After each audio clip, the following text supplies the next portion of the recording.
G'day, here's a deal of a piece of Boulder Opal from central Queensland. The reel's in millimetres and the material's been wetted. First piece is a little blue stone through the middle there.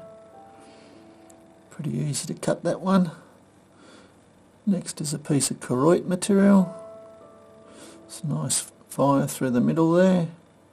Perhaps cut it down a little bit more. Double-sided. This piece, matrix. Most of the colours in the end here. There's nothing in the back.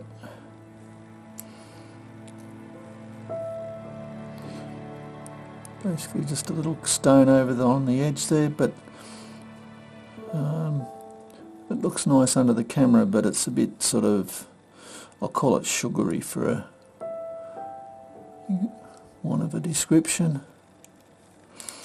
Lucky last, not least, this piece is just a little triangular stone over on the corner there. It's been rubbed down, hasn't gone through. Still make a nice little ring stone perhaps.